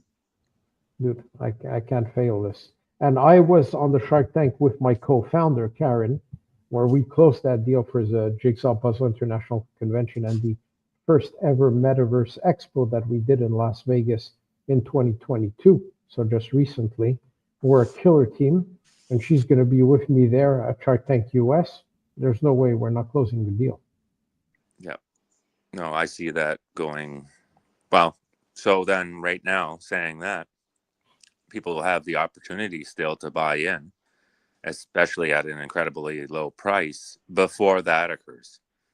Yes, and you could wonder then why do you care about this? Well, because right now I bootstrap this from the ground up. Just creator rewards is helping us sustain the project until we get some serious corporate business and that we grow the user base. Also, I cannot attract massive investors to the company, and I can't spend tens of thousands of dollars on very, very important marketing campaigns that we have in mind. Like, for example, doing a press release on Chainwire across 100 plus crypto websites that total over 25 million views per month, where we would have guaranteed placement on the front page with our story explaining what Ulys Quest is. I can't do that saying that we're this big company and we have this big vision sitting on a micro cap of 37K. Yeah. No, it completely makes sense. I thought that the public will see this project as a no-brainer and that this market cap would explode. And as I said, it puts me in a bind. Because if my investors and I and my partner, we say, okay, the hell with it, let's buy everything. Well, then I own the whole supply. It doesn't show. I'd rather have 10,000 token holders. Shows legitimacy of the project as well. That's what I'm looking for. I'm not looking to pump this up to rug you guys. I'm looking to pump this up so I can have a solid user base. And look, there's 10,000 people that bought our coin. That means they believe in our project. The credibility it gives me when I go see some legitimate corporate investors that are now looking at it and saying, but you have a micro cap, you have 1,000 holders. Why? So anybody watching this and listening right now should realize the steps that will be taken. And right now, it's an incredible deal. You can get in now before any of the others do. Like right now, it's cheap. Like, I'm not gonna lie, it's on sale. So now is definitely the time. Yeah, sorry if I'm yawning. You guys know I work 7 days a week, 12 hours a day, and I'm streaming every day. On top of having, like, I coded for 8 hours today, and we've already been live for an hour and a half.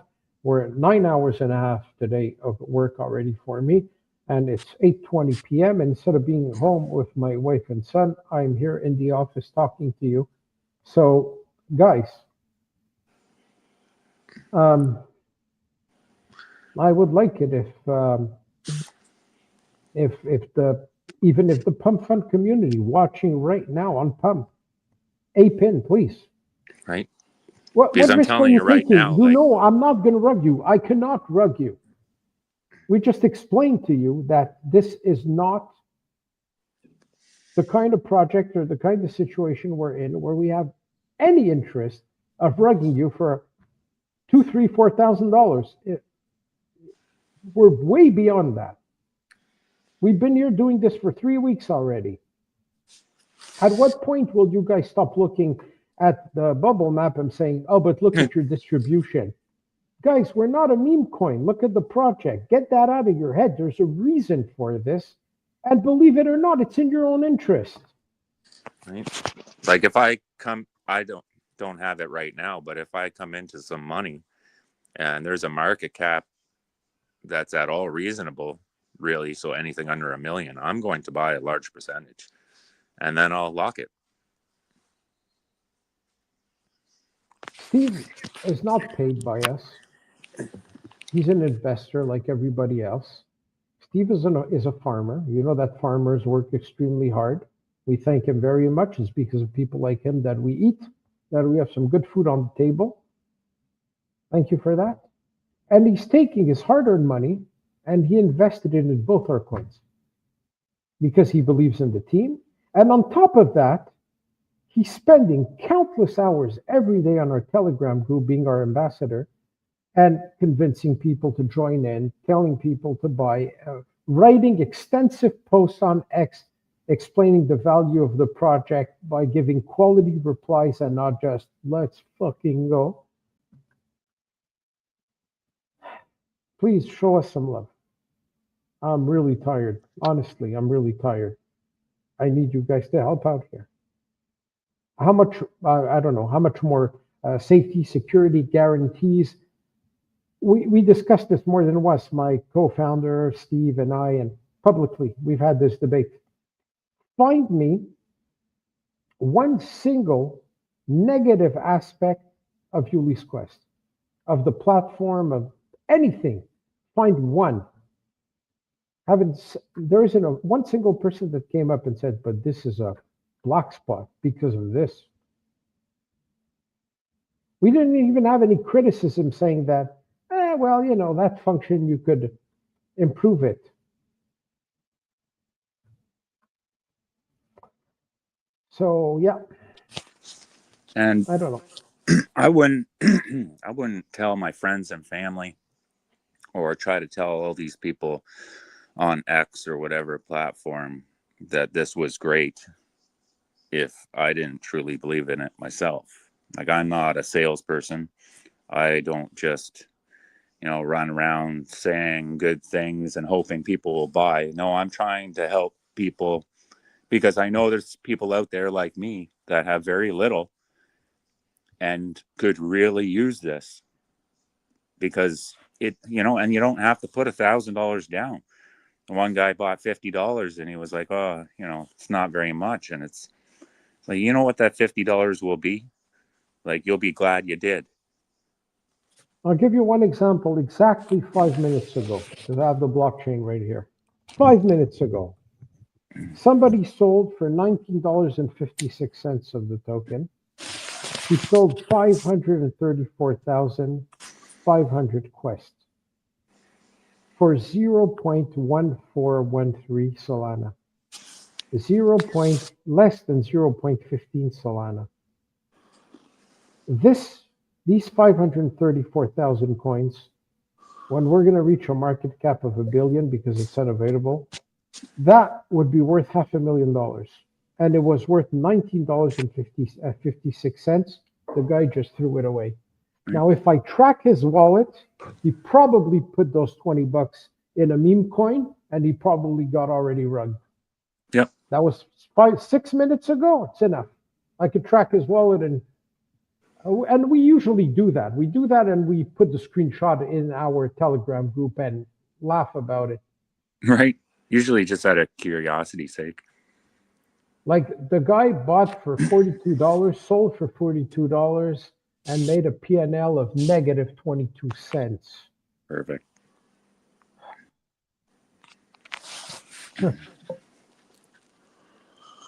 He did a few transactions between $10 and $250 over a 10-day period, in and out, in and out, in and out, losing small amounts. Of ridiculous. And he's break even. And that's at $1 billion market cap being $500,000. And when every single person in the world uses cryptocurrency just like they use bank cards or cash, a $1 billion market cap will be nothing. Like you're going to see $1 trillion cryptocurrencies. And there's no doubt in my mind. And I did not believe in cryptocurrency at all until a month ago, until I realized that this is what's going to happen no matter what. Yep.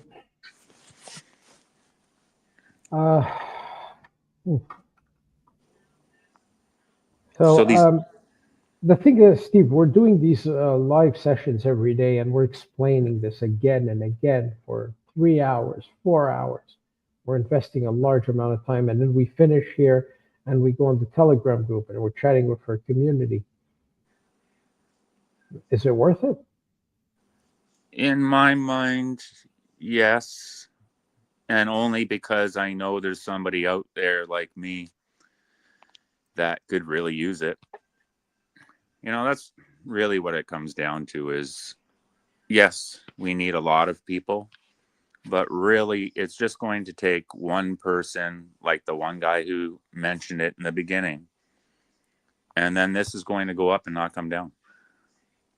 So really what I'm searching for is not necessarily, 10 million people to invest. I'm looking for those special ones. And all it's going to take is for them to come across it, be curious, watch the demonstration video, read a little bit, ask some questions, and there's no going back after that. You just can't deny what's happening here. And the market cap, like, this is an incredible deal. But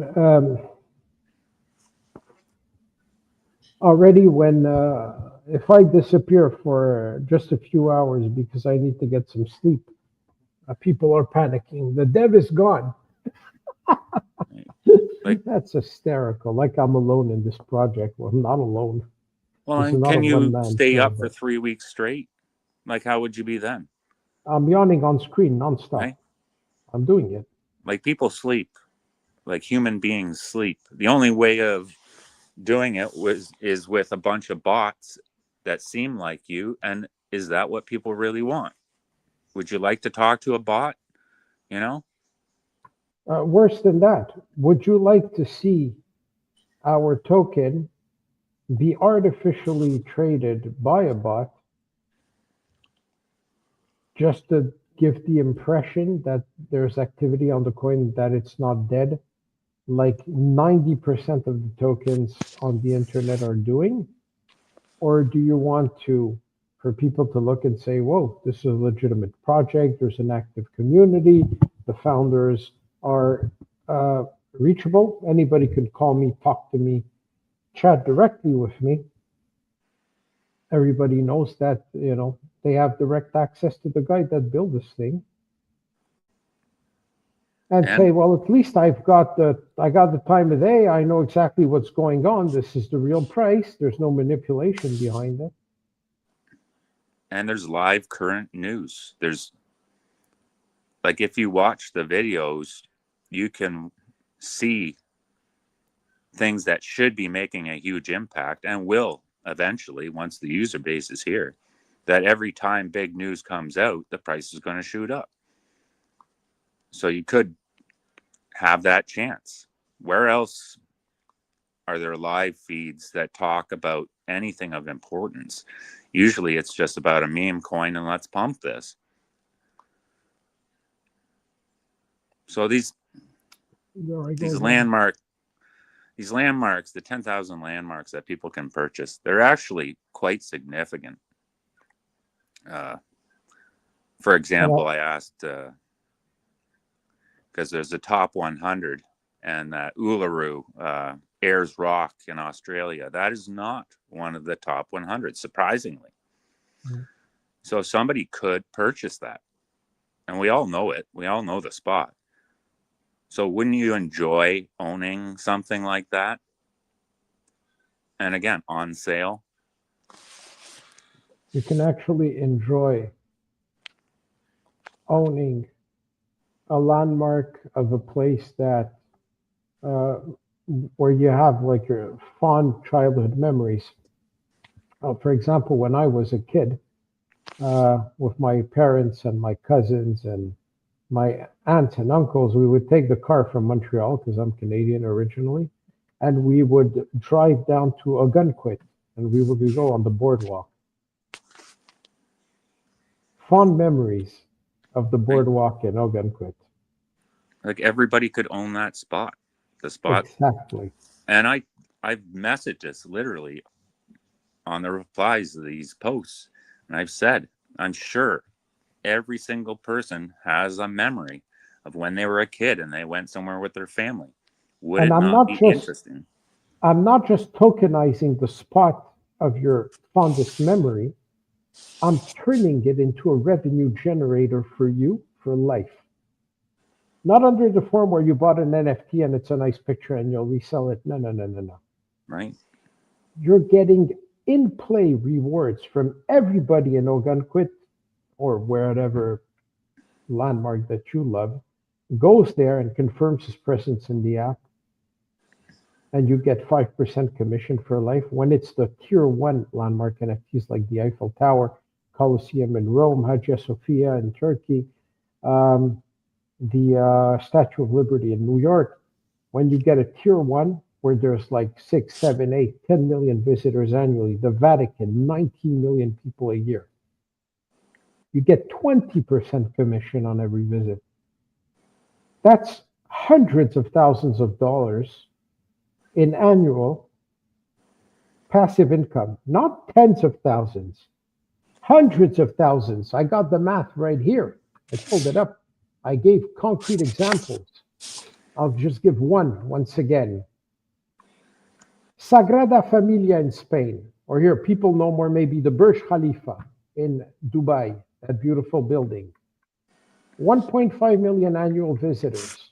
If just 0.5% of these people click on I found it in our app, that's 6,500 people annually that would use it. You have charged, they collect free crypto. Why wouldn't they? That would yield you $65,000 per year. And these prices right now, it's at $18,000. Like incredible. So what happens when there's at least 1 million users or 100 million, which I see is still very low. Like I could see this being much, much larger than that. And you have the opportunity now to buy before it gets big. I think people should put some serious thought into this. Like we did the math the other day about buying all the landmarks, the top 100. You could literally buy them all for less than an apartment in Toronto. 250,000, you own them all. Right? So, and then you could set your own price because you own them all. So if somebody comes to you and they're like, well, I want to buy this spot, you can really charge whatever you want. Not to mention, it would skyrocket the price of Quest. So you would want to buy some coins first. Oh, yes, I forgot to explain that. Thank you. So let's say that you buy the Burj Khalifa for $18,000. But before doing that, you buy some Quest tokens in the open market on Solana. So you buy Quest, whatever amount, keep that bag. And then you buy the Burj Khalifa, you pay 18,000. You own that NFT. It's going to yield you 20% a year, giving you $65,000 in passive income annually. And then we take those 18,000, the full amount, handled by the smart contract in the back end. The money goes straight to buy Quest tokens on the open market. So imagine those 18,000 that you spend on the Burj, you own it. The 18,000 goes straight to the smart contract. If you bought Quest behind that, you're golden, because the market cap would shoot up by $18,000, maybe multiplied by 5 because of the liquidity ratio right now. We're actually a very good spot. 19,000 liquidity for 36,000 market cap. is freaking awesome. There's a shit ton of liquidity in our token. Pardon my French. So that would skyrocket the price by $125,000 at least in market cap, which would put us at like 150K. Now you would sell your Quest tokens at a market cap of 150K that you bought beforehand, and you would get your 18,000 back plus a ton of profit. On top of that, it would trigger the algorithm everywhere because we would go instantly, like trading, massive green candle. Besides the small holders that you'll probably shake down because you created that spike, well, nobody could dump on you because we're buying the Quest to put it in our reserves. So we're not going to dump it and crash the price again. So you're causing a price spike and it's going to sustain. Right, and there's creating nobody a floor. behind you. You're creating a new floor and there's nobody behind you to dump it besides a few people holding a few measly dollars. But considering the influx of new traders that will jump in because we will be trending on DEX and everywhere, and that's the moment where we're going to pull the trigger and go all out, buying 500x, 500 times boost on DEX Screener and on CMC. By the way, we applied to get listed on CoinMarketCap and CoinGecko. So we're waiting on that to happen. That's going to be cool. And we also want to expand to another decentralized exchange. But we need one event to trigger that. Yeah. I wouldn't sell if I were them, even at 100,000 market cap. Yes, they would get their money back, but exactly, sell to get your 18,000 back. Keep the rest. I wouldn't sell. Like, we're talking one landmark. What happens when the other 100 sell? Like, we're talking huge numbers here. And when we have 100 million people on the platform, the Burj Khalifa is not going to be worth 18,000. They're going to sell it for 200K. Easily. So it's really real estate speculation at its finest. Yeah. Like, you can say you buy a property, a house, and you fix it up. You physically have to do that. And you know what? If you made double your money, you're doing really, really well. Well, with much less invested here, you can double your money without even barely trying. You're literally making it times 10 just by doing it yourself. That's what this market cap's all about. We're not at $1 billion right now where your $1,000 means nothing. No, you can make significant waves with a very small amount. You know, yesterday the market cap went up by $7,300. I don't have really an explanation, maybe other than a guy in our group took care of adding our coin to several like crypto websites or top lists, and that attracted some investors. But like, we've been having this conversation for 1 hour and 48 minutes. We're giving incredibly important insights into Quest and into this platform. And the market cap went down by $450. So people are selling into our live with what we're explaining to them right now.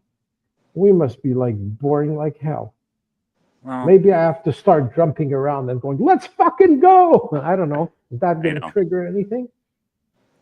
See, to me, these low prices are good for somebody. Like, somebody can buy in right now and get an amazing deal. If I'm telling you, if I had the money, like, we wouldn't even be talking about this right now.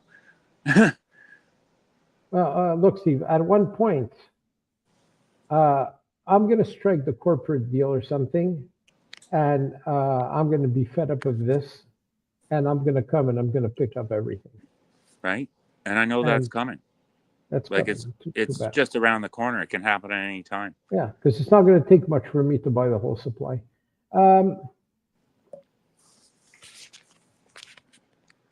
and then just people won't get the opportunity.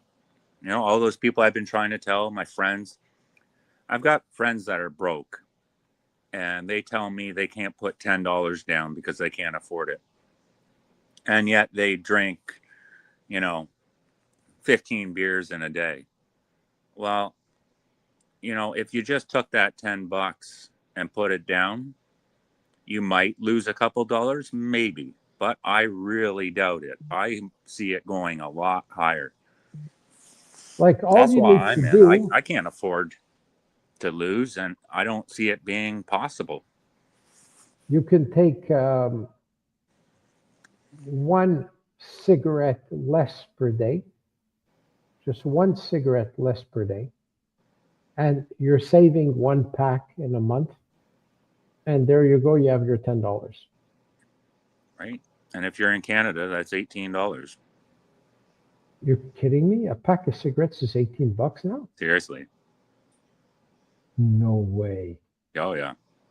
So Oh my God. think about That it that way. I used to live in Côte St. Luc, so I used to go to Kanawaki. It was next door. Yeah. Because I like Cuban cigars. I don't like cigarettes. I don't smoke cigarettes. But everybody would go to the what they call Indian reserves. It's Yep. not to call them like that. They're natives. They're not Indians. That's a fuck up by Christopher Columbus. So the native reserves, they sell the cigarettes cheaper, and people used to go there. But now $18 a pack. Yeah, not even joking. So when these people tell me, oh, I can't afford to invest $10, and again, this is an investment, you're not giving away $10. You're not losing $10. It's not falling out of your pocket. No, you are investing $10, and the potential it has to become hundreds of thousands is what you're really doing with that $10. Or you can buy a half a pack of smokes, or 3 beers, cheap beers.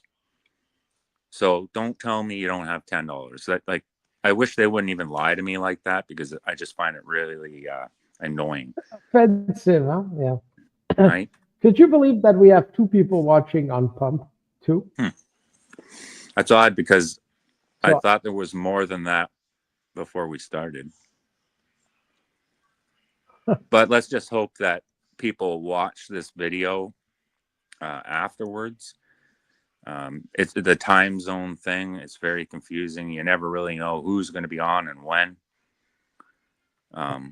Some of the videos we did where there were a few viewers, people watched afterwards. That was good. But again, are these viewers that are already invested? Because really what we need is new eyes and new investors. absolutely. And yeah, the NFTs, like owning landmarks, that's very important right now. So people should really start looking at that and not ignore it. another thing that's going to happen is that, sorry to interrupt you, I'm going to be going to all the crypto conferences and events around the world. So sooner or later, you're going to see me everywhere. Right. And you can't tell me that's not going to work. Oh, jeez. That will over work. there, they're going to see this. They're going to freak out. Yeah. Freak out. So right now, if you get some LNI and reserve your spot, the sooner you reserve something, the more likely you are to get the spot you want. But again, with 10,000, the likelihood of somebody wanting the exact same spot as you is probably pretty low. But there's more and more people getting on the list. So if you want that spot that's in your mind, then you might want to jump on that. You pay $25 to be on the wait list, which includes the price of the NFT. Right now, we sold 13 of them. You could buy up to 10 landmarks. So now, if you would buy some LNI and you would buy a landmark, you would be number 14 to select your landmark on 10,000. that gives you a pretty damn good opportunity to buy um, a landmark of your choosing that is or extremely lucrative with a lot of like annual visitors, or just a place that you really want because you love it. Just that So option, I think, is huge. Being able to get the one you want. You're not just paying $25 and you're getting something. No, you can pick which one you want. It's yeah. incredible. So yeah, I think it's good enough for today. Now, see, we covered it. It's 8:44 p.m. I'm going to do me a favor. We've been streaming for an hour 55 minutes. I'm going to stop it here. Okay. I mean, there's no more that we can say that we haven't been saying for like the past 3 weeks. What Yeah, more do you want me to add to that? the only thing we haven't done is jump around and say, let's fucking go and do that whole pony show. You know what I mean? Yeah, I saw a coin that was like a 300,000 market cap, and it's like dudes running around the house, running around a big house with some weird clothes, and they have some pots and pans, and they're banging them and making a whole bunch of noise. So they're acting like some others like are going crazy and complaining. Stop this! You have to put like, as you said, the clown and pony show. I don't know. Right? I can't do that myself. You know, Not my there's certain nature either. lines I will not cross, and I'm not going to put on a show like that. That's why the pump fund community and this young generation of crypto traders uh, do not understand or see what they have here. But what can we do? I think they Besides, will. I think when it's at a 100 or $1 million market cap, then they'll notice. I think that. yeah, that's when they'll start trading. Yeah. So I don't know. Yeah, I guess if you don't want to get in on these prices, wait till later. Sure. Even at $1 million market cap, you're still going to gain dramatically. It's just right now would probably be a better time, but that's not me. Like, it's up to them. Um, token price with. I'm just going to make a simulation. I love AI. Mhm.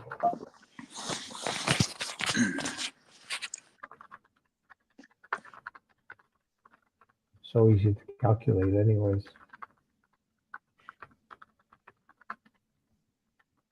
Let me just make a speculation here.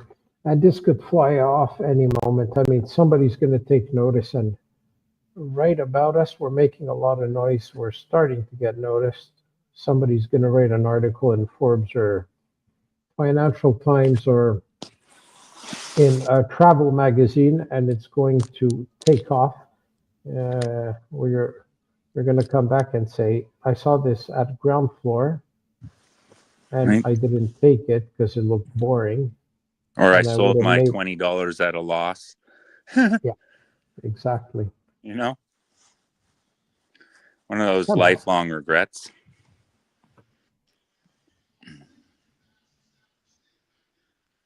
Okay. Huh.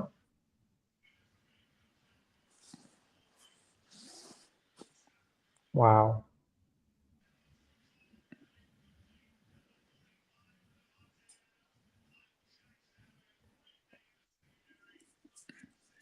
Wow. So what So if we're going from a market cap of 36,000 right now, we get to a million. We're at a 27.78x increase.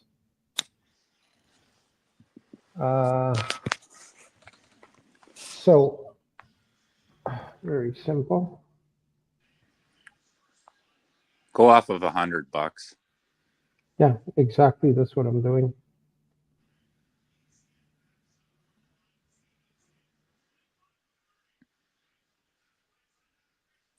Mm. 27% increase. 27.78.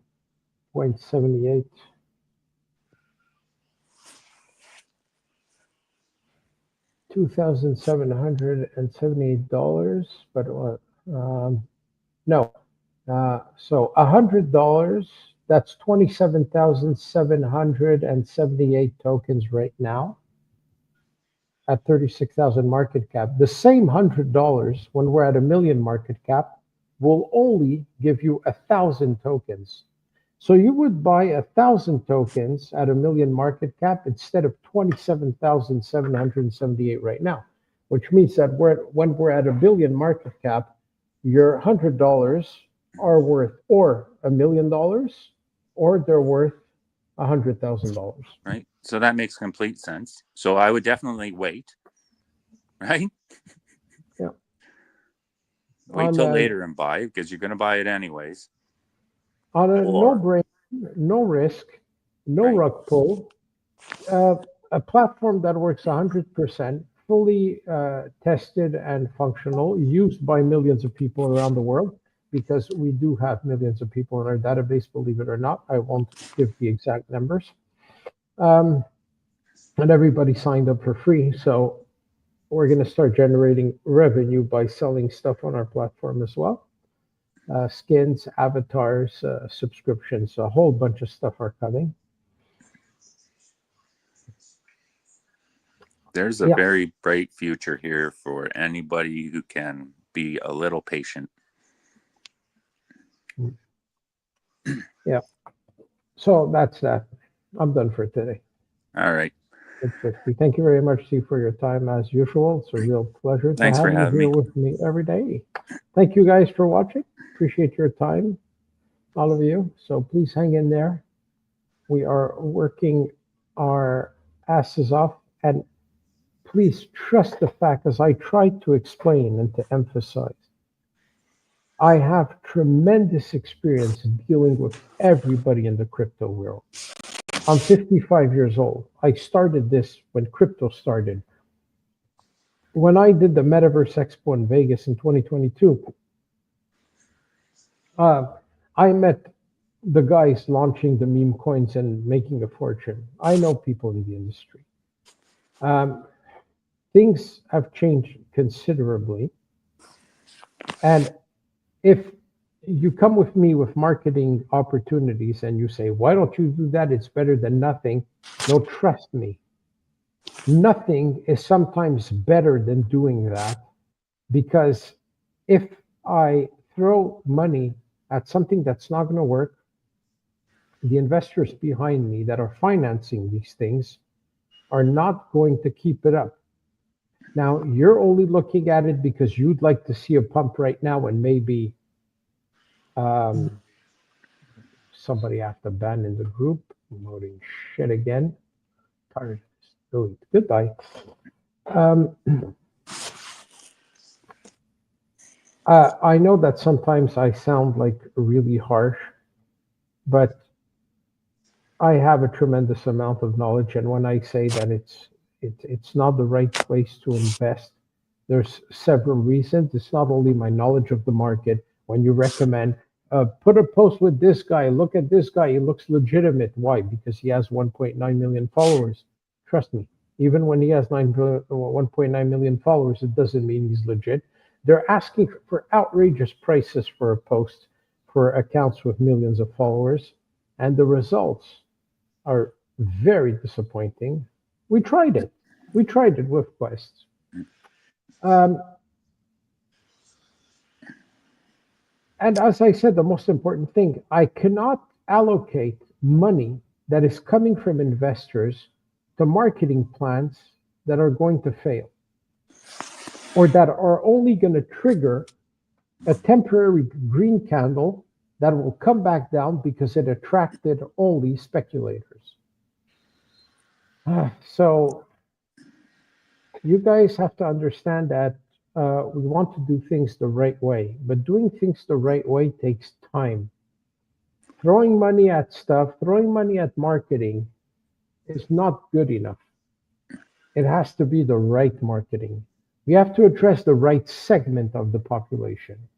When you're saying, pay this guy 25 bucks or 50 bucks, take a few of them, post on Twitter with these guys, you look at their traffic, and I'm not talking the origin of the account. They could be from Pakistan or India or Nigeria or whatever. Not a problem. I always tell them, show me your stats. Show me the distribution of your traffic. And some of them, big accounts with like 100,000 followers, 80% of their traffic, 80% come from India and Pakistan. Even if I give these guys only $25, they're wasted. It's not going to bring a single long-term investment. I'm not going to get any ROI on that. And I'm doing it to prop up the value of Quest token for you guys. I can't even say there's an interest in it for me because I'm not holding 60% of the supply getting ready to rug everybody. So I want to push this upwards. So you guys in the community, you want this to go up. Man, make an effort.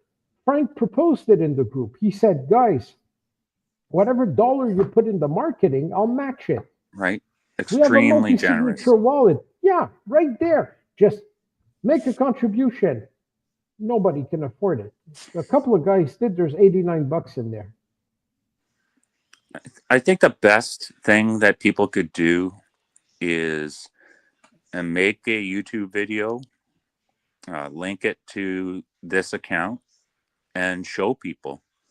You know, if you want to make $1 million, that one video could reach the right people, and bam, there it is. Yeah, and that's free. See, we're explaining all this, but the people watching now, the small guys selling for these $20, etc., and the price is at $36,841 now. They're like, oh, listen to them talk. This is going to take some time. This is not going to pump now. Or there's not going to be a green candle on Sunday. I'm selling. Let me go to a meme coin and get rugged so I can lose my $20 in the next 5 minutes. Right. Freaking blows my mind, man. Yeah. No, if that's what people want to do, that's what they're going to do. But stay poor. If I were them, stay I'd poor, hold guys. on. Stay poor. Congratulations. Hold on. Make a video. Try it out. I think you can even do a virtual tour and earn a bit that way. You know, learn something and earn at the same time. Yeah. So really, yeah, it's up to people at the end of the day. They can help. You know, you can help by commenting on the posts. People can help a lot. My co-founder is telling me you're losing patience way too much. You should just pull out completely. Just stick to what you do, you know, development, and go to conferences and do your stuff, but forget about like being live all day and answering in the Telegram group. I'll handle it. So from now on, Karen is going to be in there. I have some important things to develop for the business, which by extension will prop up the value of Quest token and the rest. Yeah, because I mean, people want to see the dev. I'm here. I'm available. Reaching out to everybody, and I can't explain where we're sitting right now. I can't explain it. So before I lose my sanity, that's what I'm going to do. I'm just going to convert back to development and keep on building and work with my partners, investors, and all in the background with some serious, real plans that will have real effects. But continuing here to argue with the meme coin community, I've been doing it for 3 weeks, and look where we're sitting. It's just not working, Steve. It's not working. Yeah. No, we'll figure something else out. Like always, the show will go on. We'll figure it out. Yeah, we got to talk to the right segment. This is obviously not it. So you guys watching that are not in our right segment, this was your last chance. This is your last chance. You take it or you blew it. And yeah, I don't mince my words because first of all, I'm authentic. I'm a WYSIWYG. What you see is what you get. You might not like it. It's not arrogance. I'm not a narcissist. I don't have an ego problem, but I have a tremendous amount of experience, and I'm telling you things the way they are. Steve too has a lot of experience. We're not kids. So you kids continue playing the casino, and good luck with that.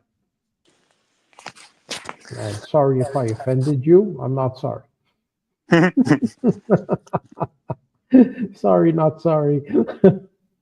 That's what it is. So if people can just check out the coin in the video, look into it a little bit, and then come over to Telegram and ask some questions, and that would be great. All right, wonderful. Right Thank on. you very much. I'll see you on the Telegram group, Steve, and Yeah. all of you as well. It See you was a soon. pleasure. See you later. Ciao, ciao. Bye.